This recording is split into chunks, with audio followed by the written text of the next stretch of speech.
Every morning without fail, right at 6:42 a.m., my dog Boone would do the same thing. He'd stretch, yawn, trot out of the bedroom, and walk straight across the house to the far end of the den where he'd sit down in front of the east wall and just stare. Not bark, not growl, not whine. Just sit, tail still, ears perked, body alert but quiet, and stare at that spot like he was expecting it to blink back. At first, I thought it was quirky. Boone had his routines. He liked sleeping with one paw over his snout, hated getting his paws wet, and would only eat kibble out of a blue bowl, never the red one. So him staring at a wall. Weird, but not totally out of character. I even joked about it to a couple of guys at the station. Called it his ghost watch. We laughed. I stopped laughing after day 5. I'm Anna Foster. Been a K-9 officer for 11 years. Bought this little fixer-upper in South Briar Hollow after my divorce. It was old, cheap, and came with a big backyard perfect for Boone to run laps in. I just made sergeant, and it felt like time for a fresh start. Paint the walls, rip out the shag carpet, grow tomatoes out back. That was the plan. But Boone had other priorities. Specifically, that damn wall. By the end of the first week, he wasn't just staring. He was waiting. That kind of stillness dogs only get when they're on scent. Except I'd scan the room up and down. Nothing. No mice. No termites. No weird smells. I even pulled out my department-issued FLIR camera to scan for heat signatures. Came up clean. I knocked dull and solid. Nothing hollow or suspicious. Still, Boone would sit, rigid and watchful, like the wall might start talking. And he only did it in the mornings. Same time, same routine. 10 minutes. Then he'd get up, stretch again, and go about his day. The rest of the time, he was normal. Played fetch, did his drills, caught 2 suspects in 1 week alone. Boone was sharp top of the unit, nose like radar. But he wouldn't let go of that wall. On Saturday morning, he barked. One single bark short, loud, commanding, then looked straight at me. And that look? That wasn't a regular alert. That was something else. Something deeper. A plea. I don't know what came over me, but I dropped my coffee, grabbed a flashlight, and got down on the floor next to him. I knocked again, and this time, near the baseboard, I heard something different. Not the solid thud of drywall, but a muffled kind of thunk, like there was a CAVY tisomething packed and tight behind it. My heart was in my throat.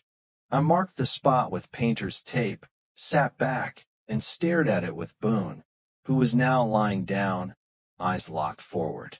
I didn't want to be the crazy lady tearing into her own walls over a dog's morning ritual, but I also knew better than to ignore Boone when he was that certain. Sunday night, I gave in. Took a pry bar to the wall, slow and careful. The panel gave easier than I expected, like someone had already been in there. Behind the drywall was a shallow recess, maybe 2 feet wide. And tucked in the back corner, wrapped in a moldy canvas bag, was a rusted metal box. I didn't touch it right away. I just sat there on the floor, staring at this thing I'd somehow uncovered with the help of my dog. It looked ancient, flaking rust, hinges stiff. Boone sat beside me, unmovying, like he was waiting too. When I finally opened it, it wasn't treasure. It wasn't drugs or money. It was EVY Denke, a stack of documents. Photos, a child's drawing. The first photo was of a boy, maybe 6 or 7, with a bruised eye and a look I've seen before, the kind of emptiness kids get when something inside them goes quiet. There was a confession letter, dated 1999, signed by a Marcus Kell. Foster records, handwritten notes from a social worker, and a sticky note with a name, Jude. Witness. The child's drawing showed a little boy and a dog.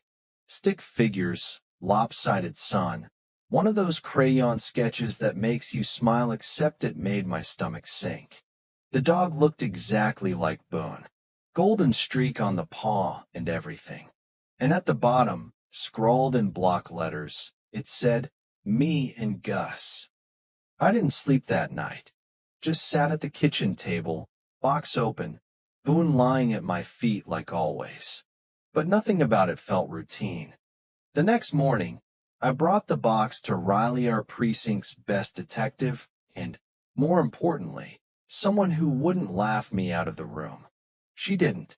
She flipped through the file, her expression shifting from curiosity to alarm. "These are real," she said quietly, "and they were never logged. No court record. No follow-up. Someone buried this." I told her about the drawing, the name Gus, the look on Boone's face every morning. "You think your dog is the same one?" "I think he remembers," I said, "and I think he never forgot." We ran the DNA on the sweater and found a match. Jude M., age 7, last seen 1999, registered foster child with multiple reports of abuse. Marcus Kell, the foster parent, vanished before sentencing. Declared dead in 2006. Never found. We opened the rest of the wall. Found more items. A sweater, a photo album, a toy truck. All sealed in a second hidden space, like someone tried to preserve what mattered before it was erased. Boone didn't bark. Didn't dig. He just sat beside the sweater, touched it with his paw, and laid down like he'd been holding his breath for 20 years. I put in the retirement paperwork that week.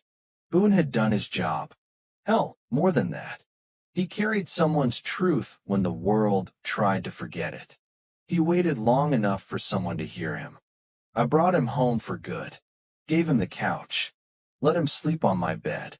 And every morning, I thank him for remembering. Have you ever had a moment where your pet knew something you didn't? Where they looked at you like they were trying to tell you something that words couldn't? What would you do if your dog stared at a wall every day and never looked away? Drop your thoughts in the comments. I read every one. And if this story made you feel something, hit that like button. It helps us reach more people who believe in the quiet loyalty of animals who never stop watching over us. Subscribe for more true canine stories every week. And remember, sometimes the loudest message comes from the ones who can't speak at all. Thank you for taking the time to listen to today's story on Store of Good Stories. If this story touched your heart or made you think, don't forget to hit like and share the video to spread this positive message to more people. And if this is your first time here, make sure to subscribe and turn on the notification bell so you won't miss any of the meaningful stories we share every week. Your support is the biggest motivation for Store of Good Stories to keep bringing heartfelt and valuable stories to you. See you in the next video.